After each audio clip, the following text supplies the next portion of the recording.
دوستوں پچھلے کچھ گھنٹوں سے ایک شیعہ یوٹیوب چینل کی ایک ویڈیو وائرل ہو رہی ہے جس میں کہا گیا ہے کہ امام علی علیہ السلام کی خدمت میں ایک شخص آ کر پوچھنے لگا،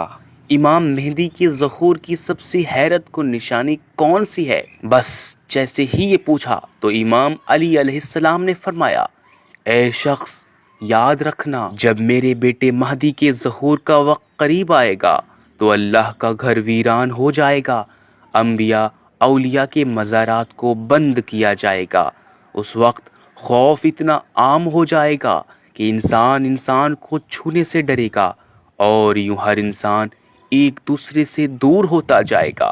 اے شخص وہ وقت اتنا عجیب ہوگا کہ لوگ اگر کوئی کھانا یا مال دنیا دوسرے گھر کو دینے بھی جائیں گے تو لوگ دوسروں کے ہاتھوں کی چیز لینے سے گھبرائیں گے۔ اس وقت صالح انسان اپنے گھروں میں اذانیں دے کر اللہ کو بلانا شروع کر دیں گے،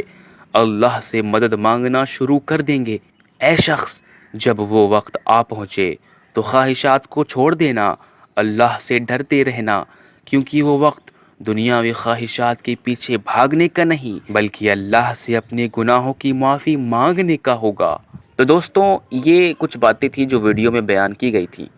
آئیے دیکھتے ہیں مفتی قاسم ضیاء القادری صاحب اس ویڈیو کے حوالے سے کیا فرما رہے ہیں۔ السلام علیکم ورحمۃ اللہ وبرکاتہ۔ یہ جو قول حضرت علی رضی اللہ تعالیٰ عنہ کی طرف منسوب کیا گیا ہے، کسی معتبر کتاب کے اندر سند یا روایت سے نہیں آیا، اور اگر کسی ضعیف روایت سے ثابت بھی ہے تو اس سے مراد ہرگز آج کا طواف بند ہونا نہیں ہے۔ اور یہ جو منسوب کیا گیا کہ حضرت امام مہدی رضی اللہ تعالیٰ عنہ اس کے بعد آ جائیں گے اور ان کا ظہور ہوگا، یہ بھی غلط ہے، کیونکہ ابھی کئی علامات صغریٰ قرب قیامت کی وقوع پذیر نہیں ہوئی جو کہ حضرت امام مہدی رضی اللہ تعالیٰ عنہ سے قبل وقوع پذیر ہونی ہیں، جیسے دجال کا آنا، 3 خسف ہونا، جو کہ صحیح احادیث کے اندر آئی ہیں، جن کو امام بخاری امام مسلم نے بھی روایت کیا، اور کثیر احادیث ان پر دال ہیں۔ لہذا یہ کوئی وقت ایسا نہیں ہے جس میں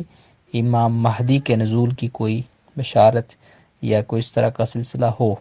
امام مہدی آئیں گے، لیکن یہ ابھی وقت جو کورونا کی طرف سے کورونا کی وجہ سے افواہیں اڑائی جا رہی ہیں، یہ بالکل غلط ہے۔ لہذا اس کی کوئی قانونی، کوئی روایتی شرعی حیثیت نہیں، اس پر کان مت دھریں۔ سنیوں کا پیشوا میرا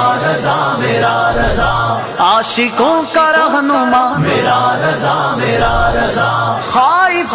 کبریا میرا رضا، با کمال و با حیا میرا رضا،